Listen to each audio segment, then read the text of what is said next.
I was introduced to sex at 6 years old by the next door neighbor and a few of his friends. They were teenagers. And it stayed with us for a long time. I noticed after I started drinking and drugging, that some of the pain would go away, I guess. And then I tested positive on a urinalysis. And so then they just discharged me under honorable conditions. So you can see that when I was 16, it just kind of escalated and stayed with me all the way through the military. I did 3 inpatient treatment programs, 90, 95, and 2000.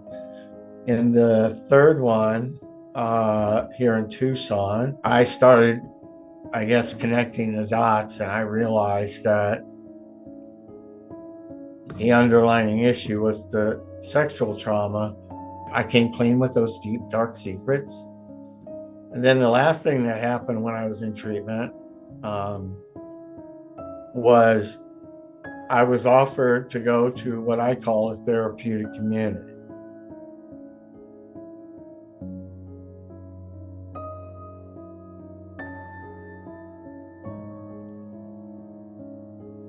I was diagnosed with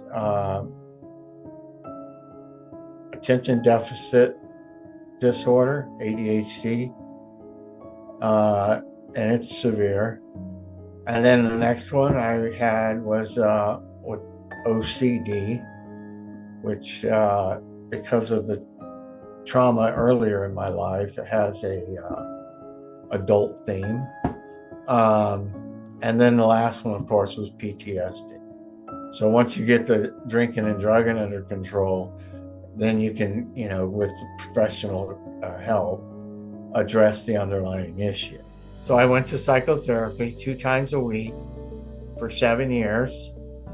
And those sessions are basically one-on-one sessions with the therapist. They ask you why you're here and you kind of lay out your story. And as time goes on, he or she gets to know more of your story. Oh my gosh, the VA was a blessing.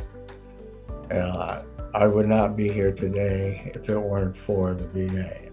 I have a life today that I cherish, that I've earned, and I didn't steal it. Nobody gave it to me. I did the work, and I've done all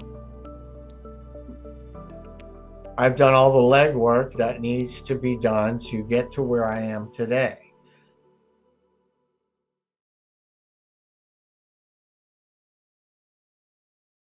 My story is about major depression and overcoming it.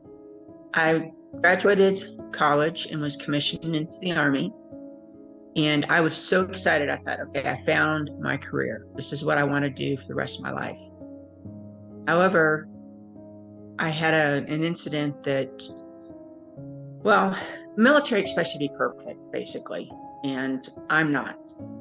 And when I got a less than stellar evaluation, I failed to get promoted to captain 3 times. I was devastated. And that was the first time I was diagnosed with depression. I wasn't getting out of bed. I didn't care whether I showered for a month. I didn't care what I wore. I didn't brush my teeth, didn't shower, nothing. I was just like a lump on a log. I just kept eating and eating and eating. And nothing healthy, it was all junk. And it wasn't because I was hungry. It was like to fill a void. I began cutting too, which was a relief. I mean, it just kind of, it's like a volcano erupting. It was just a relief.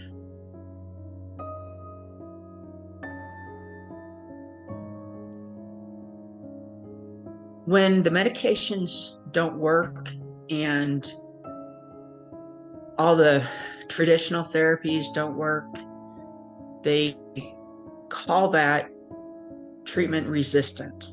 It means my mind, my depression is resisting having treatment. It doesn't want the treatment. It's not about what I have. It has nothing to do with whether I'm a Christian or not. It has to do with the chemicals in my brain. And I can't control that. We took the next step, which was ECT, electroconvulsive therapy. A lot of people think when they hear that, they think One Flew Over the Cuckoo's Nest. It's very non-intrusive, non-invasive. It's over very quickly, put under anesthesia, just a general anesthesia. The treatment itself lasts seconds. And I tried that for about 6 weeks, 3 days a week. I continued ECT on and off for years. And then I have to go through the maintenance process. I'm happy to say, though, I haven't had to do that now for 3 years. After ECT, it took a few treatments, obviously, but the suicidal thoughts stopped. Like, oh my gosh, I might actually have a life here. It gave me hope. There are so many things the VA can do to help you. It's just mind-boggling. And they're willing to, they want to, they're eager to. They want to see you survive. No, they want to see you thrive.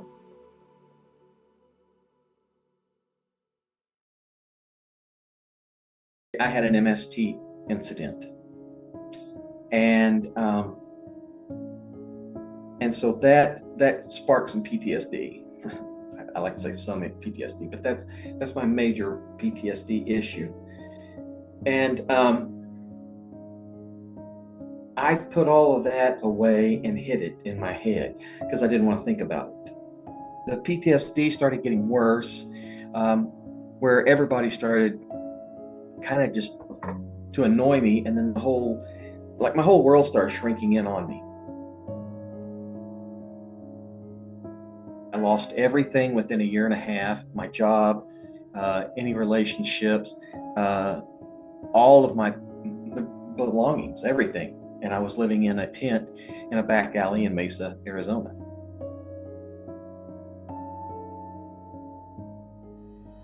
And then I went into what's called CPT, which is cognitive processing therapy. So if I have negative thoughts and it causes me to have these emotional problems that turn into mental problems, CPT helps me to rethink. CPT, we use what's called the mother sheet. and it's a lengthy process where I write down what the situation is and how I feel about it. And then through a series of questions, I start changing, or at least I have the opportunity to start changing how I look at that situation. CPT was 10 weeks long, and while I was in rehab, my rehabilitation there, and then I graduated from the DOM-SUD after 90 days of being there. Then I was offered the chance to take what's called dialectical behavioral therapy. DBT is what we call it. Now, this therapy, it is very in-depth. It lasts a year. You go 4 times a day or 4 times a week for a year. And how they work this DBT is the first 6 months, you're learning how to use all the tools in each module. And then the next 6 months is you go back and review everything and actually start putting it to work.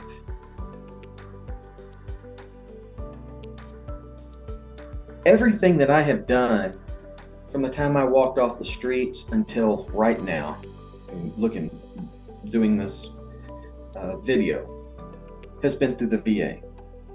I live a much better life. I have a brand new apartment. I have a wonderful job. I have wonderful friends today that I can count on.